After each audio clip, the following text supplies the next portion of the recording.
मी अंकित और आज के इस वीडियो में हम बात करेंगे क्लास 9, 10, 11, 12 सभी उन स्टूडेंट्स के लिए जिनके लिए जो है पैटर्न चेंज हुआ है, सिलेबस में चेंजेस आए हैं एंड स्पेशली जो बोर्ड स्टूडेंट्स हैं उनको बहुत अच्छे से ध्यान से इस वीडियो को देखना है क्योंकि बोर्ड्स में अभी बहुत कुछ चेंजेस आए हैं, न्यू पैटर्न आया है, सिलेबस नया है, टाइप नया है पेपर का और कैसे आप इन सबको मैनेज कर सकते हैं। इस सेशन में, इस बैच में आपको कैसा अप्रोच रखना है उसकी हम बात करेंगे। I try to cover everything in this video, started from आपको कैसे जो है शेड्यूल बनाना है, हर मंथ आपको कैसे टारगेट्स रखने हैं, कितना घंटा पढ़ना है और हम सब कुछ कैलकुलेट करके देखेंगे। ठीक है, मैं आपको लिख के बताऊंगी कि कितने घंटे आपके पास बचेंगे, उसको आपको कैसे मैनेज करना है, कैसे एनसीईआरटीज पढ़नी है, नोट्स कैसे बनाना है, रिवीजन कैसे करना है, एमसीक्यूज कहाँ से करना है, हर चीज का जो सॉल्यूशन है इस वीडियो में आपको मिल जाएगा। बस थोड़ी सी पेशेंस आपको रखना है। वीडियो हो सकता है थोड़ा लॉन्ग हो बिकॉज हर चीज को मैं डिटेल में बताने की कोशिश करूंगी। सो हर चीज को अगर आप कम से कम कुछ चीजों को अपने लाइफ में लागू करो, अपने सेशन में अपने प्रिपरेशन में लागू करो तो आपको काफी बेहतर मार्क्स मिल सकता है। सो इस वीडियो को पूरा देखना और इंट्रोडक्शन को हम बिना लंबा ना करते हुए चलिए शुरू करते हैं अपना वीडियो। चलो गाइस, अभी हम देखते हैं कि हमें कौन कौन से न्यू अप्रोचेस जो है लेने चाहिए। ठीक है, न्यू अप्रोच लिखा हुआ है, यहाँ पे ईएस लगा देना, न्यू अप्रोचेस फॉर बोर्ड्स। तो नॉट ओनली बोर्ड्स, यहाँ पे हम क्लास 11, क्लास 10, 9, 12 सबका देखेंगे जिनका जो है बेसिकली पैटर्न चेंज हुआ है। Okay, so let's move on to our next slide. अच्छा देखो, यहाँ पे हम ना मैंने कैलेंडर जो है यहाँ पे ऐड किया है बिकॉज हम ट्राई करेंगे कि एक शेड्यूल बनाने का, ठीक है, कि प्रैक्टिकली कैसा होगा, कैसे आपको पढ़ना है। ओके, क्योंकि अगर हम कैलेंडर को देखेंगे तो हमें अच्छे से पता चलेगा कि ठीक है ये महीना चला गया, इतने दिन बाकी है। तो हम ट्राई करेंगे कि एक रफ शेड्यूल बनाने का कि कितने घंटे आपको पढ़ना चाहिए, कितने चैप्टर जो है आपको कंप्लीट करना चाहिए एंड उसके बाद हम एक टाइमलाइन देखेंगे जिसके थ्रू मैं आपको समझाऊंगी कि क्या एक्चुअली आपको करना चाहिए, क्या अच्छा रहेगा। ठीक है, देखो हमारा जो ये जुलाई महीना है ये ऑलरेडी चला गया, ठीक है, और बिकॉज लास्ट एक ही हफ्ता बचा है, उसके बाद जो है हमारे पास अगस्त है। ओके, आपका एग्जाम कब है? नवंबर दिसंबर में। ठीक है, सो ये आपका एग्जाम है, इससे पहले आपको सब कुछ कंप्लीट करना है। सो आपके पास कितने महीने रह गए, ये वाला छोड़ दो जुलाई।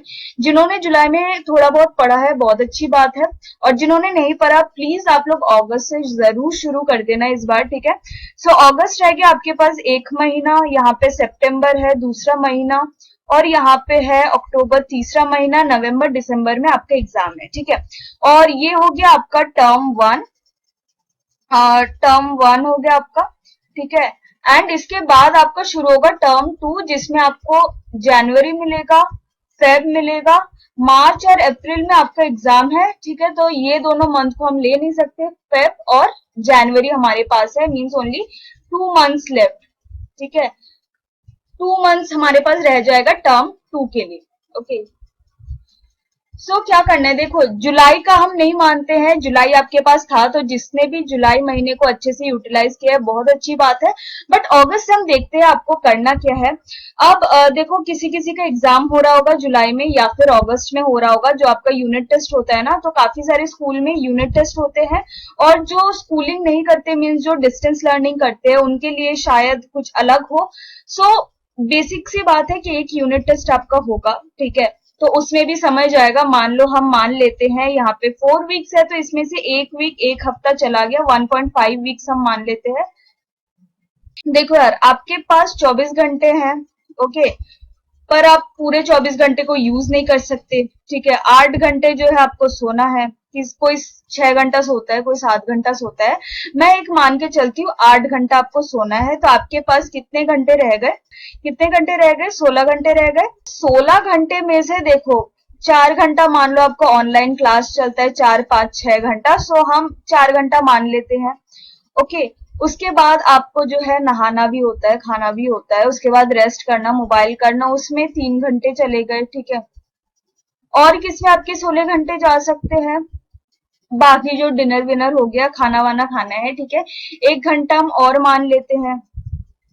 ठीक है, उसके बाद आपके जो है चले गए किसमें जो आपका ट्यूशन होता है, तो जो ट्यूशन नहीं जाता उसका वो टाइम सेव हो रहा है, बट जो भी ट्यूशन जाते हैं, मान लो 1-1.5 घंटे या 2 घंटे का आपका ट्यूशन होता है, उसके बाद आप थक भी जाते हो, ठीक है। तो ट्यूशन हो गई, आपका क्लास हो गया, कभी कभी प्रोजेक्ट भी मिल जाता है, ठीक है।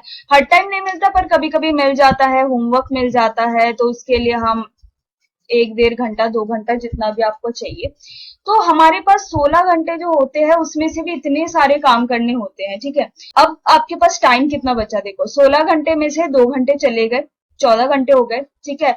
उसमें से भी 4 घंटे चले गए, 10 घंटा हो गया।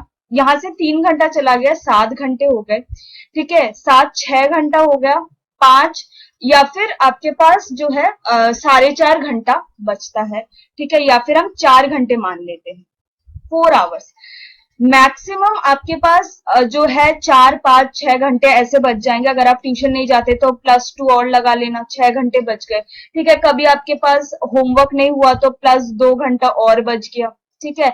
आपने जल्दी खाना खा लिया, ज्यादा मोबाइल नहीं चलाया तो और 1-2 घंटा हो गया, ठीक है।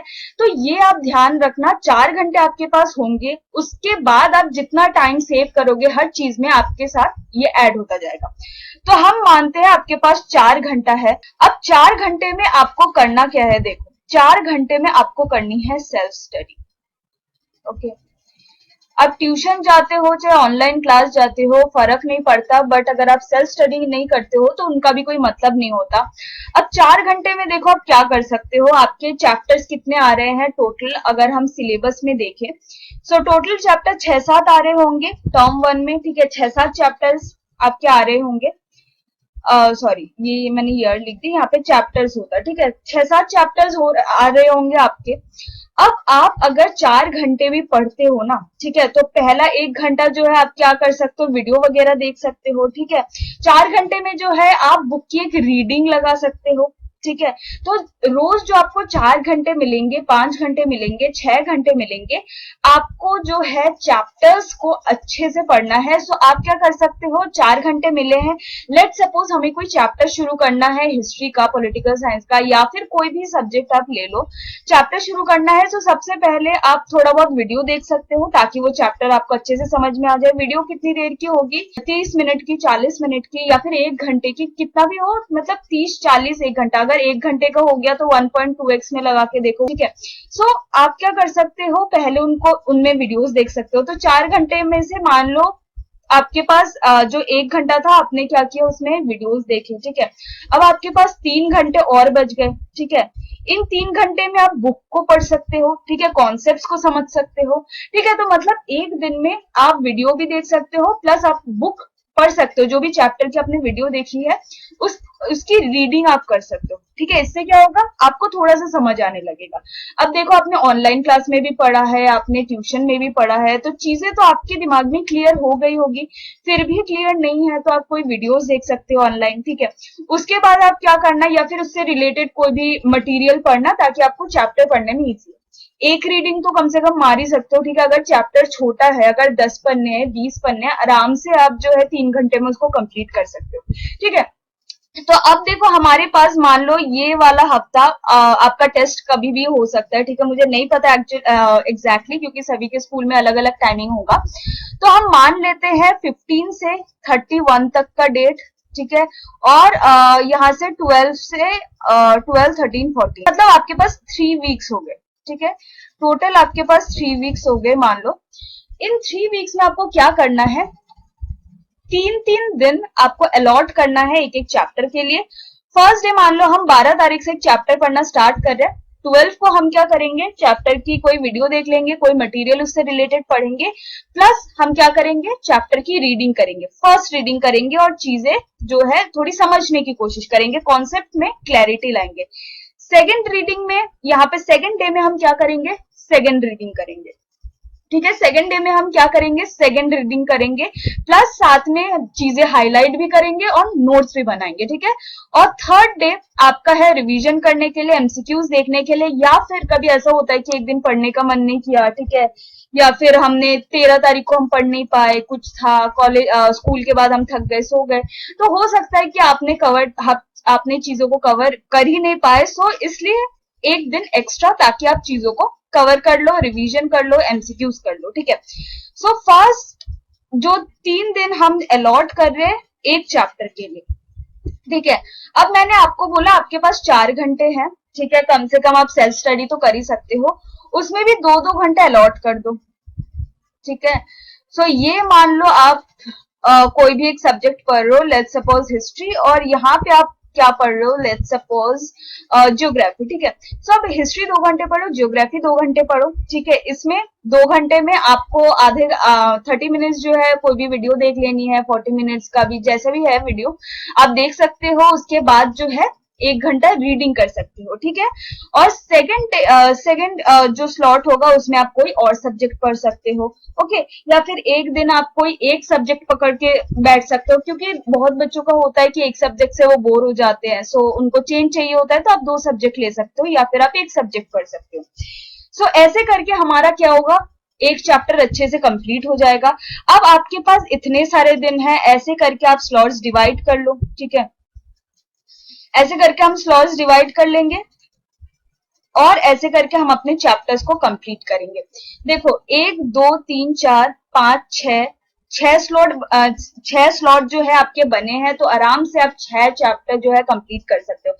3 वीक्स आपको मिले हैं, मीन्स 21 डेज आपको मिले हैं, इतने सारे आवर्स मिले हैं आपको, तो कम से कम आपको कोशिश करनी है इस मंथ के अंदर, अगर आपके चैप्टर्स जो भी सिलेबस में जो भी चैप्टर्स आ रहे हैं अगर वो शॉर्ट है, तो कम से कम 5-6 चैप्टर आप अच्छे से कंप्लीट कर लो। या फिर अगर चैप्टर बहुत ज्यादा लॉन्ग है, लाइक 30 पन्नों का है, 25 पन्नों का है, 40 पन्नों का है, सो मतलब इतना लंबा होगा नहीं आपका चैप्टर।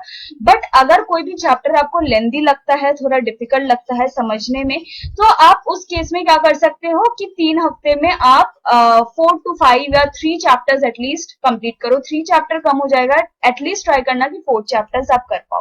टोटल आपके 6 चैप्टर आ रहे होंगे, और आप एक सब्जेक्ट में कितना कवर कर रहे हो इस मंथ में, पूरा 4-5 चैप्टर कवर कर रहे हो, ठीक है। सो काफी हेल्प मिलेगा, और बहुत अच्छा होगा कि अगर आप साथ साथ 2 टॉपिक को, 2 या 3 चैप्टर को जो है लेते चलो, 2 या 3 सब्जेक्ट को लेते चलो, तो पैरेलली आपका सारा सब्जेक्ट जो है अच्छे से खत्म होगा। आई विल सजेस्ट कि आप एक काम कर सकते हो, 2 या जो भी आपके 3 कोर सब्जेक्ट होंगे, लाइक अगर साइंस हुआ तो फिजिक्स, केमिस्ट्री, बायो या फिर मैथ्स, या फिर आपका अगर ह्यूमैनिटीज हुआ, ठीक है, so history, geography, political science, या फिर किसी किसी का सोशियोलॉजी है, साइकोलॉजी है, एक एक बुक का 2 से 3 चैप्टर ट्राई करो कि इस मंथ में कवर हो। उसके बाद हम सितंबर में आते हैं। अब सितंबर में देखो आपकी छुट्टियां भी पड़ेंगी, ठीक है, मतलब छुट्टियां भी होती है। उसके बाद जो है काम वाम भी मिल सकता है आपको, कॉपी का काम होता है, प्रोजेक्ट का काम होता है। सो यहाँ पे भी आपको वैसे ही सेम डिवाइड करना है, ठीक है, और ऐसे करके चैप्टर्स को अप्रोच करना है। अब एक चीज देखो यार, आप लोग कोर सब्जेक्ट पढ़ते पढ़ते इंग्लिश और हिंदी को भूल जाते हो, ठीक है। इंग्लिश और हिंदी, जो जिनका हिंदी नहीं है वो हिंदी छोड़ सकते हैं, बट इंग्लिश तो सबके पास है, इसको नेग्लेक्ट मत करना। बिकॉज एक चीज जो जिसकी वजह से सबको जो है, मतलब जिसको अच्छा भी आना होता है उसका भी कम आ जाता है, वो है ये इंग्लिश, ठीक है, क्योंकि बच्चे इंग्लिश को बहुत ज्यादा लाइटली लेते हैं। बट अगर आप इसको थोड़ा सा, इसमें थोड़ा सा मेहनत करो तो काफी अच्छा स्कोर कर सकते हो, ठीक है, इसको भी ध्यान में देना। सो यहाँ पे जो है आपको एटलीस्ट 25% सिलेबस कवर करना है। आई होप कि आपने इस मंथ में भी कुछ कवर किया होगा, ठीक है। अगर आपने यहाँ पे 1-2 चैप्टर्स कवर किए हैं, तो एटलीस्ट यहाँ पे ट्राई करो कि और 2-3 चैप्टर एक सब्जेक्ट के आप कवर कर सको, ठीक है। सो अगर हम अगस्त को ले तो लगभग आपका काफी सारा सिलेबस कवर हो जाएगा, अगर आपने जुलाई में भी अच्छे से पढ़ाई की है, ठीक है। सो मान लो अगर आपने यहाँ पे 2 चैप्टर्स पढ़े हैं हिस्ट्री के, ठीक है, अगर हिस्ट्री के 2 चैप्टर्स पढ़े हैं, आपके टोटल 6 चैप्टर्स आ रहे हैं, तो यहाँ पे भी जो है 2 चैप्टर और पढ़ लो, और यहाँ पे भी जो है 2 चैप्टर और पढ़ लो, ठीक है। अगर आपने यहाँ पे जो है जुलाई में इतनी मेहनत नहीं की, पढ़ाई नहीं की अच्छे से, तो देखो यहाँ पे अगस्त पे जो है एटलीस्ट ट्राई करो कि 3 से 4 चैप्टर, 3 to 4 चैप्टर आप कंप्लीट कर लो, ठीक है। यहाँ पे रेस्ट 2 से 3 चैप्टर कंप्लीट कर लो, ठीक है, कैसे भी करके, क्योंकि मैंने आपको यहाँ पे बता दिया कि आपको कितना टाइम मिल सकता है। ठीक है, ऑनलाइन क्लास कभी कभी कैंसिल भी हो जाता है, कभी कभी आपका जो है ट्यूशन कैंसिल हो जाता है, या फिर होमवर्क नहीं होता, तो काफी सारे टाइम आपको मिल जाएंगे। उसमें जो है अच्छे से ध्यान लगा के पढ़ो। अब देखो, ये आपके ऊपर है कि आप उस टाइम में क्या करते हो। अगर आपको मोबाइल चलाना है, सोशल मीडिया यूज करना है ज्यादा टाइम मिलने पर, तो यार वो आपकी मर्जी है। वो प्रायोरिटीज की बात होती है कि कौन किसको ज्यादा महत्व देता है। ठीक है, तो अगर आप अपने बोर्ड्स को ज्यादा इंपॉर्टेंस देते हो तो आप बोर्ड्स के लिए पढ़ो। अगर आप किसी और चीज में ज्यादा इंटरेस्टेड हो, लाइक जो है आप जो है स्क्रॉल किए जा रहे हो अपने जो सोशल मीडिया हैंडल्स है, सो उससे किसी का नुकसान नहीं होगा, उससे आपका ही नुकसान होगा। हम उसमें कुछ कर तो नहीं सकते, but I can just give you a suggestion कि आप कैसे कैसे अपना शेड्यूल बना सकते हो, क्योंकि काफी बच्चे इसी में कंफ्यूज होते हैं। सो पहले दिन मैं ये नहीं बोल रही कि मेरे हिसाब से चलो, बट आप अपना कैलेंडर देख लो, उसके हिसाब से आप ये साइड में लिख के रख दो कि किस महीने में आपको कितना काम करना है, कितना चैप्टर्स पूरा करना है। ठीक है, अक्टूबर में देखो, अब अक्टूबर नवंबर में अगर आपका सितंबर तक, ठीक है, अगर आपका सितंबर तक सारा हो जाता है सिलेबस, ठीक है, सारा सिलेबस हो जाता है, तो try to start study for term 2 also. अब देखो, ये मैं बाद में बताती हूँ सेकेंड स्लाइड में कि क्यों, बट अभी इतना याद रखो कि अगर आपका 6 चैप्टर जो भी टर्म 1 में आने वाला है वो जल्दी कंप्लीट हो जाता है, सितंबर तक कंप्लीट हो जाता है, तो उसके बाद आप ट्राई करो कि आप जो है थोड़ा बहुत उसके लिए भी पढ़ के रखो। ठीक है, टर्म 2 के लिए भी एटलीस्ट 2-3 चैप्टर्स एक्स्ट्रा बढ़ा के रखो। ठीक है, 2-3 चैप्टर्स अगर पॉसिबल हो सके तो 3 चैप्टर, या फिर आप मिनिमम 2 चैप्टर्स को पढ़ के रख सकते हो। ठीक है, 2 से 3 चैप्टर्स। अक्टूबर में आपको रिवीजन भी करना है। ओके, यहाँ पे जो है पूजा वगैरह भी आएगा। ठीक है, दशहरा की छुट्टी पड़ेगी। फिर यहाँ पे अक्टूबर और नवंबर ये जो है फेस्टिव मंथ्स होते हैं, तो जो है हम काफी दिन हमारा स्किप हो जाता है, हम पढ़ नहीं पाते, तो उस टाइम में आप रिवीजन कर सकते हो आपने जो भी पढ़ा है। जो भी चैप्टर्स आपको लगता है आप भूल चुके हो या अच्छे से आपको याद नहीं आ रहा है क्या पढ़ा है, क्या कॉन्टेक्स्ट था, तो आप दोबारा उनको जो है रिवाइज करो। ठीक है, जो भी आपने जो भी आप एमसीक्यूज होंगे उनके प्रैक्टिस करो। ठीक है, यहाँ पे होगा हमारा प्रैक्टिस। और मैं सारे नेक्स्ट स्लाइड्स में बताऊंगी कि क्या कितनी बार आपको रिवीजन करना चाहिए, कैसे करना चाहिए, कब करना चाहिए। ठीक है, ये सारी चीजें हम डिस्कस करेंगे। यहाँ पे हमने एक रफ शेड्यूल बनाया है। ठीक है, कि देखो यार, ये वीडियो जो है मैं छोटा भी बना सकती थी, जल्दी जल्दी आपको पॉइंट समझा के हटा सकती थी, बट मैं चाहती हूँ कि आप जो है इस चीज को अच्छे से ले कि शेड्यूल कैसे बनाते हैं, क्योंकि अगर आप प्लानिंग करते हैं ना, तो आपका आधा काम हो जाता है। इसके बाद आपको सोचना नहीं पड़ता। अगर आपको पता है कि मुझे कहाँ जाना है, सो आप उसके लिए आप रास्ता ढूंढ लोगे, आपको रास्ता बनाना पड़ता है। सो यही रास्ता हम बना रहे हैं ताकि आप अच्छे से प्लानिंग के साथ पढ़ सको। सो फर्स्ट स्टेप है हमारा प्लानिंग। इसमें हमने देख लिया कि हमें रफली क्या क्या करना होगा। ठीक है, हमें जो है 3 से 4 दिन में एक चैप्टर को कंप्लीट करना होगा, या फिर उससे पहले भी हो जाए तो बहुत अच्छी बात है, बट ट्राई करना कि ऐसे पढ़ो। ओके, एटलीस्ट 2 रीडिंग 3 रीडिंग हर जो है चैप्टर के लगाओ। ठीक है, कंसेप्ट को समझो, कॉन्टेक्स्ट को समझो। ठीक है, और अपने नोट्स बनाओ। ठीक है, ताकि आप रिवीजन कर पाओ, प्रैक्टिस कर पाओ। इसके बाद हम देखो, यहाँ पे हम एक टाइमलाइन है, तो मैं आपको बताऊंगी कि एक्चुअली में आपको क्या करना है। देखो, ये जो जुलाई है ये हमारा जा चुका है, बट जिन्होंने भी इसमें पढ़ा है, सो जुलाई से लेके दिसंबर तक ये हमारा होने वाला है टर्म 1। ठीक है, जुलाई से लेके दिसंबर तक टर्म 1 होने वाला है। उसमें से भी ये जो पार्ट है ये हमारा होने वाला है एग्जाम। ठीक है, तो एग्जाम के टाइम में तो आप एग्जाम के लिए प्रिपरेशन करोगे, आप वैसा प्रिपरेशन तो कर नहीं सकते। ठीक है, सो प्री जो हमारा प्रैक्टिस होगा, प्री जो हमारा क्या बोल सकते हैं हम इसको, एग्जाम के लिए जो भी प्रिपरेशन होगा, प्रेपअप होगा हमारा, इतने ही महीने हमको मिलेंगे। उसमें से भी जुलाई चला गया, आपके पास रह गए 3 महीने। ठीक है, सो इसमें ना आपको 50% सिलेबस करना है, ये सीबीएसई ने बोला है। ठीक है, बट मैं आपको बोलूंगी अगर पॉसिबल हो सो 50% की जगह एटलीस्ट 75% टू 80% सिलेबस अपना कंप्लीट कर लेना। क्यों बताऊं? क्योंकि मान लो अगर मैं आपकी जगह होती ना, तो एक चीज आप नोटिस करके देखो, ये आपका टर्म 1 है और जनवरी जो है इससे लेके मार्च अप्रैल तक ये आपका टर्म 2 है, ठीक है। और इसमें भी आपका मार्च और अप्रैल में एग्जाम है, सो इसमें एग्जाम हो गया। और यहाँ पे आपके पास रह गए हैं 2 मंथ्स, ठीक है। और इसमें आपके पास है 3 मंथ्स। सो दोनों में जो है 1 महीने एक्स्ट्रा आपको मिल रहा है, ठीक है। 1 मंथ आपको एक्स्ट्रा मिल रहा है टर्म 1 में। तो 1 मंथ को आप डिवाइड कर लो, ठीक है। 1 मंथ में 30 डेज होता है, 15 डेज और 15 डेज में। तो आपको जो है यहाँ पे 2 महीने में जो है 2 महीना प्लस 15 दिन आपको यहाँ पे मिलना चाहिए, और यहाँ पे 2 महीना प्लस 15 दिन आपको मिलना चाहिए। आई मीन टू से कि ये जो टर्म 2 है ना, ये इजी, ये थोड़ा डिफिकल्ट हो सकता है आपके लिए। क्यों? क्योंकि देखो टर्म 1 में एमसीक्यू आएंगे आपके लिए और वो थोड़ा सा फिर भी इजी होगा, ठीक है। बट टर्म 2 में आपको बस 2 ही महीने मिलेंगे, उसमें भी आपको आधा सिलेबस कंप्लीट करना है। और आई विल से कि 2 महीना कुछ भी नहीं है, ठीक है। मतलब आप चाहे तो कर सकते हैं, कैसे भी तरीके से कर सकते हैं, बट अगर आपका गोल है कि आप अच्छे मार्क्स लाओ तो 2 महीना बहुत कम है।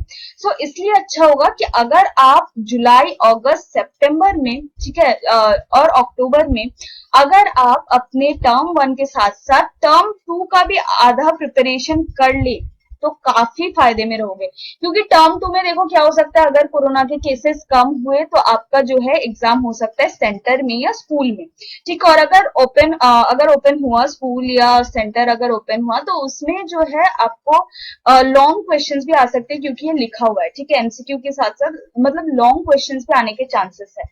सो यहाँ पे आपको प्रिपरेशन के लिए काफी कम टाइम मिलेगा। और ट्रस्ट मी, अगर मैं आपकी जगह होती, मैं ऐसे ही समझ के आपको जो है ये बता रही हूँ कि अगर मैं एग्जाम दे रही होती इस बैच में तो क्या करती, ठीक है। सो क्या स्ट्रैटेजी होती।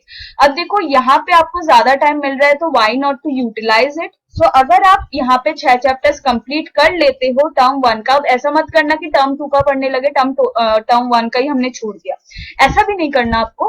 टर्म 1 का अगर आपका कंप्लीट हो जाता है 6-7 चैप्टर्स, तो आप टर्म 2 के 2-3 चैप्टर्स करके रखो, ठीक है। अब टर्म 2 के 2-3 चैप्टर्स करके रखो, ओके, ताकि आपका जो है काम और ज्यादा इजी हो जाए। जब आप फिर जनवरी फेब में आओगे ना, फिर आपको दिक्कत नहीं होगी, क्योंकि आपके पास 3-4 चैप्टर्स रह जाएंगे जो आप आराम से 1 महीने में कर सकते हो। और फिर फेब में आप क्या कर सकते हो, रिवीजन और प्रैक्टिस, ठीक है। 1 महीना आपके पास रह जाएगा फिर, अगर आप 1 महीने में 3-4 चैप्टर कर लेते हो अच्छे से, ओके। तो उसके लिए आपको एनसीईआरटी में काफी ज्यादा ध्यान देना पड़ेगा और नोट्स में। सो इससे पहले मैं बता दूं आपके पेपर में क्या आने वाला है, ओके। सो देखो पेपर में एक तो आएगा आपका जो केस स्टडी का क्वेश्चन, ठीक है। उसके बाद असर्शन और रीजनिंग। अब मैं समझाती हूँ इसमें क्या आता है, ठीक है। असर्शन और रीजनिंग, और एक ऐसा आएगा जैसे आपका एमसीक्यू आता है जिसको कहते हैं स्टैंड अलोन क्वेश्चन ही बोलते हैं उसको शायद, ठीक है। तो एक ऐसा आता है जिसमें लाइक ऑप्शन होता है, जैसे नॉर्मल होता है, एक ऑप्शन, एक क्वेश्चन होगा, उसके 4 ऑप्शन होंगे, तो उससे आपको चूज करना है। असर्शन रीजनिंग क्या होता है और केस स्टडी क्या होता है। केस स्टडी में लाइक आपको एक पैराग्राफ दिया जाएगा, ठीक है, ऐसा एक पैराग्राफ दिया जाएगा और उससे रिलेटेड क्वेश्चन आएंगे आपके, ठीक है। असर्शन रीजनिंग में क्या होगा कि एक असर्शन होगा, एक रीजनिंग होगा, तो आपको बताना होगा कि कौन सा सही है, क्या ये रीजनिंग सही है कि नहीं, या दोनों गलत है, या असर्शन सही है बट रीजनिंग गलत है।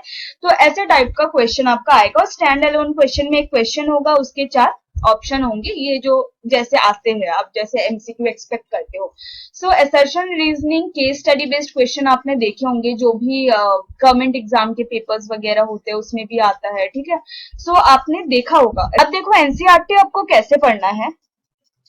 सबसे पहले बेस्ट होगा, देखो जब हम चैप्टर की एक समरी देख लेते हैं ना, या फिर उस चीज से रिलेटेड कुछ चीज पढ़ते हैं, तो आपको काफी आसानी हो जाती है फिर बुक पढ़ने में, ठीक है। तो फर्स्ट अच्छा स्टेप ये होगा कि आप कोई वीडियो देख लो, ठीक है, या फिर आपके अगर क्लास में कुछ पढ़ाया गया है, ऑनलाइन क्लास में पढ़ाया गया है, अगर आपको पता है सो इट्स गुड, आपको अगर बेस क्लियर है so it will be good, तो आपको वीडियो देखने की जरूरत नहीं है। या फिर आप वीडियो देख सकते हो या फिर कोई भी मटेरियल इससे रिलेटेड पढ़ सकते हो। फॉर एग्जाम्पल हड़प्पन सिविलाइजेशन है एक चैप्टर, क्लास 12 हिस्ट्री का फर्स्ट चैप्टर, तो उसमें मान लो आप हड़प्पन सिविलाइजेशन पढ़ने से पहले आपने कुछ फैक्ट्स पढ़ लिए, इंटरेस्टिंग फैक्ट्स पढ़ लिया कि क्या हुआ था, या फिर शॉर्ट सी 5 मिनट की जो भी एनिमेटेड वीडियोस आती है वो देख लिया। सो आपको क्या होगा ना, आपको एक चीज पता चल जाएगी कि अच्छा ये चीज मुझे पढ़ना होगा। सेकंड आपको क्या करना है, रीड हेडिंग्स, ठीक है, हेडिंग्स पढ़नी है बुक में जो भी हेडिंग है, ठीक है। लाइक हड़प्पन सिविलाइजेशन से पहला जो पेज है उसमें आपको हड़प्पन सील के बारे में बताया गया होगा, उसके बाद सब्सटेंसिव एग्रीकल्चर, सब्सटेंसिव जो भी है मेथड जो है एग्रीकल्चर है, उसके बाद प्लाविंग वगैरह जो भी दी गई है, अर्बन प्लान सेटलमेंट है। सो बस एक बार ना आपको पेज पलटना और देखना है कि ये हेडिंग है, ठीक है। और ये दोनों स्टेप मैंने क्यों बताया, ताकि आप थोड़ा रिलेट कर लो कि अच्छा मुझे ये पढ़ना है, हर एक पेज में नया नया नहीं लगे, ठीक है।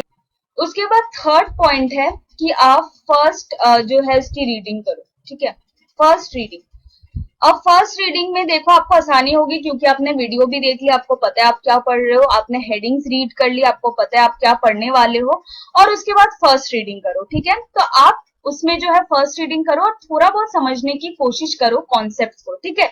At least try to understand the concept, try to understand those line, और लाइन बाय लाइन आपको हर एक चीज पढ़ना है, ठीक है। उसके बाद फोर्थ स्टेप है कि आप दूसरी बार रीडिंग करो, ठीक है, या फिर एक और काम कर सकते हो अगर आपको टाइम बचाना है, ठीक है। सो मान लो टाइम ज्यादा नहीं है तो फर्स्ट रीडिंग करो, ठीक है, समझने की कोशिश करो चैप्टर को, प्लस हाईलाइट करते जाओ चीजों को, ठीक है, हाईलाइट करते जाओ, साइड में छोटा छोटा नोट्स बनाते जाओ, ठीक है।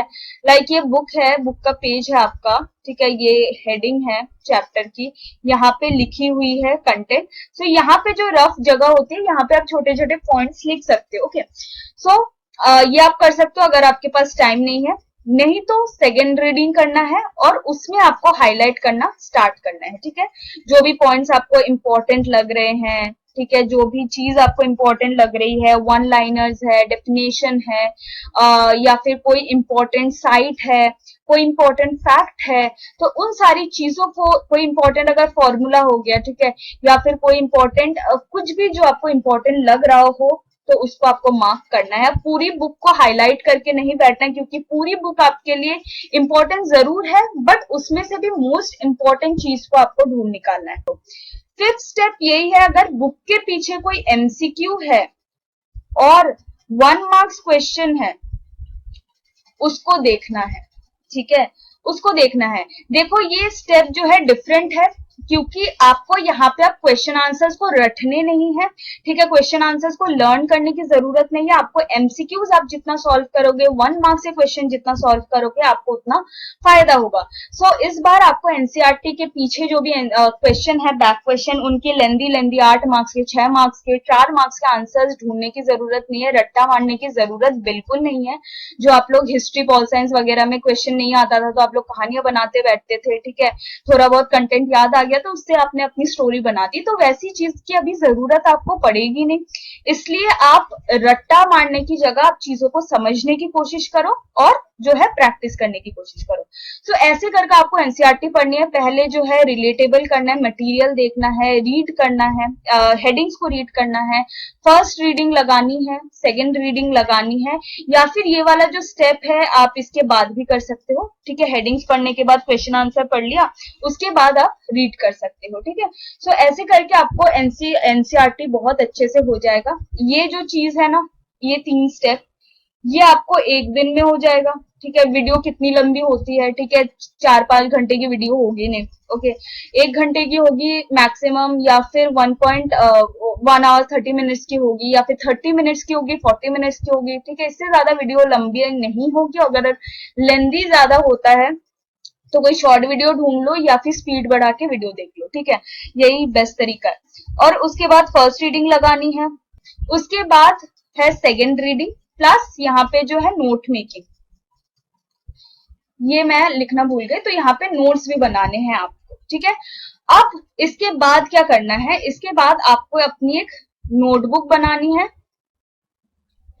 और उसमें क्या करना है, देखो जब भी आप नोट्स बना रहे होंगे, सेकेंड रीडिंग हो गया, आपने एमसीक्यूज वगैरह सब देख लिया, आप उसके उस नोटबुक में जो भी आपने 1 मार्क से क्वेश्चन लिखे हैं, डेफिनेशन लिखा है, इंपॉर्टेंट साइट लिखे हैं, वो सब आप जो है उस नोटबुक में लिख सकते हो, अपना नोट्स बना सकते हो शॉर्ट।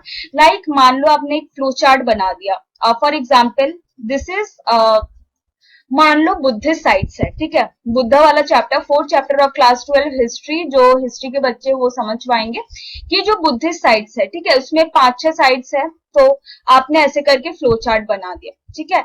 आपने यहाँ पे लिख दिया लुम्बिनी, श्रावस्ती और जितने भी नाम है, कुशीनगर जो है, तो ये सारे आपने नाम लिख दिया और ब्रैकेट में लिख दिया कि कहाँ वो जन्मे थे, कहाँ उन्होंने एनलाइटमेंट ली थी। तो ऐसे करके आप फ्लो चार्ट बना सकते हो, ठीक है। या फिर आपने मान लो ऐसे एक हेडिंग लिखा, उसके बाद ऐसा वाला फ्लो चार्ट बना सकते हो। सो व्हाट, ये जो है ना, ये पिक्चर्स ये आपको ज्यादा मदद करेंगे, आपके नोट्स आपको ज्यादा मदद करेंगे चीजों को, कॉन्सेप्ट को समझने में। और आलतू फालतू हर चीज नोट मत कर लेना, आपको नोट्स बनाना है, बुक नहीं बनाना, ठीक है। सो बुक जो है, बुक जिनको बनाना था उन्होंने बना दिया, अब आपको नोट्स बनाना है। नोट्स हमेशा कम होना चाहिए, ठीक है।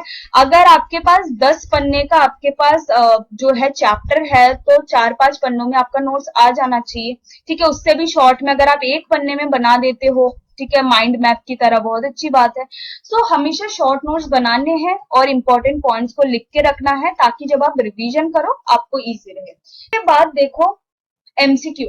अब देखो बिकॉज ये न्यू पैटर्न है, सो एमसीक्यू आपको ज्यादा मिलेंगे नहीं। एक मैंने बुक ढूंढा था, दैट इज ओसवाल बुक, ठीक है। सो ओसवाल की बुक है एक, तो उसमें जो है term wise MCQs I think दिए हुए हैं, और अभी तक ज्यादा पब्लिकेशंस ने निकाली नहीं है। ओसवाल बुक में मैंने देखा जो अपडेटेड है, टर्म वाइज है पेपर, तो आप उसको जो है ले सकते हैं, अमेजन, फ्लिपकार्ट कहीं से भी आप ले सकते हैं, दुकान में भी मिल जाएगा। सो वहां से आप ले सकते हैं ओसवाल की बुक, सो उससे आप एमसीक्यूज वगैरह प्रैक्टिस कर सकते हैं, ठीक है। या फिर what you can do is to wait, ठीक है, आप थोड़ा वेट भी कर सकते हैं अगर आपको कोई अच्छी और पब्लिकेशन लगती है, बिकॉज अभी तक सारी पब्लिकेशन की आई नहीं है, ठीक है। सो थोड़ा टाइम लगेगा, बिकॉज न्यू सिलेबस है, न्यू अप्रोच है, तो सब कुछ टाइम लगेगा, एमसीक्यू है। सो जो भी बुक बनाते हैं उनको भी टाइम लगेगा, है ना। सो ओसवाल बुक अभी तक जो है मार्केट में है, जिनका अपडेटेड है, सो वो आप ले सकते हैं। या फिर कभी भी अगर अरिहंत की आई, फुल मार्क्स की आई, ठीक है, या फिर और भी बाकी सारे जेपीएच वगैरह है, सो अगर आपको वो भी लेना है तो आप ले सकते हैं, तो उसके लिए वेट करना पड़ेगा, ठीक है। अगर अभी से आपको मतलब एमसीक्यू वगैरह सॉल्व करना है, so you can go for Oswal book, it will be good for you. Oswal मैंने खुद भी पढ़ी है, सो आई विल रिकमेंड दैट, कि अच्छी बुक है, अच्छी लिखाई, मतलब जो भी लिखा हुआ है बहुत ज्यादा हेल्पफुल भी रहेगी आप लोगों के लिए। सेकेंड चीज इज सीबीएसई का जो है क्वेश्चन बैंक, ठीक है। तो ये क्वेश्चन बैंक अभी नहीं आएगी, ठीक है, एग्जाम से पहले ही आएगी, मतलब अभी इतनी जल्दी वो नहीं निकालते क्वेश्चन बैंक, बट कभी भी सीबीएसई अगर क्वेश्चन बैंक निकाले तो उसको जरूर प्रैक्टिस करके जाना, काफी हेल्पफुल रहेगा आपके लिए। और पुरानी जो क्वेश्चन बैंक अपलोड की हुई है ना, 2020-21 वाला जो बैच है, उसका जो सीबीएसई का क्वेश्चन बैंक है, till then you can practise that, okay. Thirdly देखो हमारे पास ज्यादा रिसोर्स नहीं है, बिकॉज एक नया पैटर्न अभी शुरू होने वाला है, सो जितना भी मिलता है हम वहीं से जो है प्रैक्टिस करेंगे, ओके। सो आपका जो बुक है उसके पीछे एक्सरसाइज के क्वेश्चंस है। अब देखो हर बुक में एमसीक्यूज नहीं है, ठीक है, हर जैसे ज्योग्राफी बुक अगर आप देख लो, सो 9, 10, 11, 12 सब बुक में जो है चैप्टर के बाद एमसीक्यूज दिए हुए हैं, 4-5 जितने भी हो, उसको आप प्रैक्टिस कर सकते हो। प्लस इससे रिलेटेड अगर आपको एक्सरसाइज क्वेश्चंस में एमसीक्यूज दिखते हैं, सो उससे रिलेटेड क्वेश्चंस आप खुद भी बना सकते हो, ठीक है, ये चीज आप कर सकते हो। तो एक्सरसाइज के जो भी क्वेश्चन है आप उसको सॉल्व करो, और उससे रिलेटेड आप काम करो, आपने जो नोटबुक बनाया है, ठीक है, मतलब मैंने जो बोला आपको नोटबुक बनाने के लिए, अगर आपने नोटबुक बनाया तो उसमें नोट डाउन करो और फिर उसके आंसर्स लिखो, क्वेश्चन ढूंढो, ऐसे करके प्रिपेयर कर सकते हो। एटलीस्ट 10-15 एमसीक्यू जो है उसके टाइप में बनाने की कोशिश करो, जो भी आपको इंपॉर्टेंट लग रही है, ओके। उसके बाद तो आपके CBSE question bank, Oswal book सब कुछ आ जाएगा एग्जाम से पहले, सो चिंता करने की ज्यादा बात नहीं है। ओके। उसके बाद और क्या कर सकते हो आप, इज दैट कि जो आपके 1 मार्क्स के क्वेश्चंस आते थे, ठीक है। सो पहले तो 1 मार्क्स के क्वेश्चन आते थे, या फिर 2021 बैच के लिए भी जो है एमसीक्यूज वगैरह थे। सो उसको आप प्रैक्टिस कर सकते हो। आपको ज्यादा प्रैक्टिस मटेरियल नहीं मिलेगा एट दिस पॉइंट, टाइम लगेगा थोड़ा। सो जितना भी 1 मार्क्स के क्वेश्चन मिलते हैं, आपको जो भी एमसीक्यूज मिलते हैं, उनको टिल देन आप प्रैक्टिस करो, ठीक है। उसको आप प्रैक्टिस करो। असर्शन और जो रीजनिंग वाला क्वेश्चन है, उसके लिए थोड़ा सा प्रॉब्लम है, बट केस स्टडी के जो क्वेश्चंस है, अगर आप हिस्ट्री से हो, पॉलिटिकल साइंस से हो, सो जो है आपका पहले पैसेज बेस्ड क्वेश्चन आता था, उसको आप प्रैक्टिस कर सकते हो, ठीक है। तो पैसेज बेस्ड क्वेश्चन जो है, पैसेज बेस्ड, ये ह्यूमैनिटीज के लिए अवेलेबल है। पैसेज बेस्ड क्वेश्चंस जो पहले आते थे, ठीक है। सो हिस्ट्री हो गया, एक हो गया आपका पॉलिटिकल साइंस, ज्योग्राफी में से भी आ जाता था, तो आप उससे कर सकते हो, ठीक है। सोशियोलॉजी है, साइकोलॉजी है, तो अगर पैसेज बेस्ड क्वेश्चंस आते हैं तो उसको आप प्रैक्टिस कर सकते हो। प्रीवियस ईयर के काफी मिल जाएंगे पढ़े हुए आपको। साइंस बैकग्राउंड से हो, सो एग्जाम्पलर टाइप क्वेश्चंस आते हैं, उसको आप प्रैक्टिस कर सकते हो। आप ओसवाल बुक को ले सकते हो, ठीक है। क्वेश्चन बैंक भी आपको मिल जाएगा। सो 2020-21 बैच के लिए जो था, उसको भी आप थोड़ा बहुत रेफर कर सकते हो। ज्यादा क्वेश्चन नहीं भी मिला, जितना भी मिल रहा है उसको करो, साथ में अपना भी 10, 15, 20 क्वेश्चन बनाओ। जो भी क्वेश्चन आपको मिल रहा है, उससे उससे सिमिलरली जो है आप भी क्वेश्चन बनाने की कोशिश करो, ठीक है। और जो भी नोट्स है, उसको पढ़ो और उससे भी थोड़ा बहुत एमसीक्यूज करने की कोशिश करो। बाकी और भी वीडियोस तो आपको मिल ही जाएंगे। आप लोग सारे इंटेलिजेंट हो, तो आपको पता होगा क्या क्या वीडियोस है, नहीं है, उसका हेल्प आप कभी भी ले सकते हो। बट ये कुछ रिसोर्सेज है जिसको आप फॉलो कर सकते हो, ठीक है। एटलीस्ट आपको कुछ क्वेश्चन मिलेंगे, ओके, ठीक है। तो 2020-21 के बोर्ड्स के पेपर्स को भी आप थोड़ा यूज कर सकते हो, जो 1 मार्क्स के एमसीक्यूज के, ठीक है। इसके बाद हम रिवीजन को देखते हैं। एमसीक्यूज हो गया, अब हम देखते हैं रिवीजन। रिवीजन आपको कब करना है और कितनी बार करना है। देखो, अगर आपका टारगेट है कि आप बहुत ज्यादा अच्छा स्कोर करें, मीन्स आप अगर एक्सीलेंट की कैटेगरी में जाना चाहते हैं, ठीक है, सो एटलीस्ट 5 रिवीजन्स। और बिकॉज अभी आप लोगों को जो है क्वेश्चन आंसर रटना नहीं पड़ेगा, याद करना नहीं पड़ेगा, तो 4 to 5 रिवीजन्स आराम से तो आपको करना ही है, ठीक है। अगर आपको बहुत ज्यादा अच्छा स्कोर करना है, अगर उससे नीचे की कैटेगरी में लाइक वेरी गुड टाइप का, सो और गुड, ठीक है, वेरी गुड, गुड, अगर इस कैटेगरी में आना चाहते हो, so at least 3 revisions is very important. देखो, फर्स्ट टाइम हम जो पढ़ते हैं वो चीज हमें ज्यादा याद नहीं रहती, उसके लिए हमें सेकंड रिवीजन लगाना पड़ता है, ठीक है। वो भी चीज, उसमें भी थोड़ी थोड़ी चीजें हम भूल जाते हैं, तो उसके लिए थर्ड रिवीजन होता है, ताकि हम 3 बार जो भी चीज अगर पढ़ लेते हैं तो कुछ ना कुछ हमारे दिमाग में छप ही जाता है ना। सो इसलिए 3 रिवीजन बहुत ज्यादा इंपॉर्टेंट है। और अगर आप बहुत अच्छा स्कोर करना चाहते हो, तो 5 रिवीजन इज नेसेसरी। और रिवीजन आप कब कर सकते हो, मान लो हमने जो है पूरी वीक की पढ़ाई कर ली, ठीक है। This is Monday, Tuesday, Wednesday, Thursday, Friday and Saturday and ये संडे, ठीक है। ये जितने भी दिन होते हैं, इसमें आपके ऑनलाइन क्लास होंगे, ठीक है, ट्यूशन होगा, ठीक है, ट्यूशन होगा, काफी कुछ होगा, पढ़ना होगा, और भी काफी सारी चीजें होंगे। बट ये जो दिन है ना, ये आपका बचता है, दैट इज संडे, जहां पे आप फ्री होते हो। तो इस दिन आपको करना है रिवीजन। और ये बहुत अच्छा होगा कि आप अभी से करना स्टार्ट कर दो। जो अगस्त आ रहा है उसमें ही संडे को रखो अपने रिवीजन के लिए। और इसमें काफी बच्चे फिर ये भी बोलेंगे कि सोचा था रिवीजन करने का, बट हो नहीं पाया, मन नहीं किया, क्योंकि अभी तो एग्जाम बहुत दूर है, अभी रिवीजन करके क्या करें। बट बहुत अच्छा होगा अभी से अगर रिवीजन करो। अगर इस पूरे महीने 6 दिन में आपने अगर एटलीस्ट 2-3 चैप्टर आपने अगर कवर कर लिया है, सो उसकी एक रिवीजन लगा लो, ठीक है, उसकी एक रिवीजन लगा लो। अब पूरी बुक पढ़ने की जरूरत नहीं है आपको। रिवीजन में क्या पढ़ना है, हाईलाइटेड चीजें पढ़नी है जो आपने हाईलाइट करके रखी थी, ठीक है, जो आपने नोट्स बनाए थे, ठीक है, या फिर एमसीक्यूज जो भी आपने बनाए थे, ठीक है, या फिर जो भी अदर थिंग्स है, अदर मटेरियल्स जो आपको स्कूल से मिला है या ऑनलाइन क्लासेस से, ट्यूटर्स से जो भी मिला है, उनको आप रिवाइज कर सकते हो। ठीक है, बुक्स को भी जो भी हेडिंग्स है उसको एक बार पलट के देख लेना, हेडिंग्स को, कि आपको सारी चीजें याद है कि नहीं। ठीक है, मतलब हेडिंग्स देख लेना और इतना याद करके रखना कि मुझे ये आएगा या नहीं, मतलब आता है या नहीं आता है। तो Sunday is the best day. आपको जो मैंने कैलेंडर दिखाया था उसमें भी दिखाया था कि जो संडे जो भी आप रखोगे, ठीक है, उसमें आपको क्या करना है, उसमें आपको रिवीजन करना है। और जिसको भी लगता है कि अभी से करके क्या करे, एग्जाम तो है दिसंबर में, हमारा नवंबर में एग्जाम है, अभी से रिवीजन करके क्या करे। सो जिसको अच्छा स्कोर करना है, जिसको इस लेवल में पहुंचना है, ठीक है, इस कैटेगरी में पहुंचना है, उनके लिए ये बहुत ज्यादा रिकमेंडेड है कि अभी से करो, ताकि एग्जाम आते आते आपके 5 से 6 रिविजन आराम से हो जाए। ठीक है, आप 2-3 चैप्टर के अगर रिवीजन हर वीक कर लेते हो, सो आप सोच सकते हो कि कितना बेहतर आपका प्रिपरेशन होगा। So that is for the revision. Sundays को रिवीजन के लिए रखो। संडेज को अपना जो स्लॉट है आप ऐसा रख सकते हो कि आपने 4-5 घंटा अपने रिवीजन कर लिया और बाकी जो टाइम है अपने बाकी बचा हुआ पढ़ा। ठीक है, पूरा दिन रिवीजन करने की जरूरत नहीं है, you will get bored, but जितना भी टाइम मिलता है, जितना भी टाइम आपको लगता है रिवीजन करने में, उतना टाइम करो।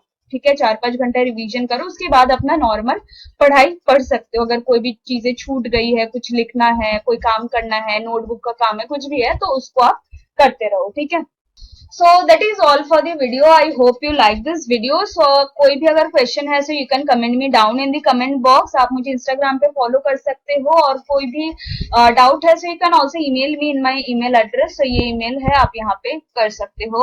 so अगर वीडियो पसंद आए तो यार लाइक कर देना, बिकॉज उससे दूसरों को भी पता चलेगा कि हाँ, इतना बड़ा जो लेक्चर था वो ऐसा ही फालतू का नहीं था। so you can also motivate others to watch this video। ठीक है, कि अगर कुछ भी रेलिवेंट लगा है so please try to apply those in your life, in your session।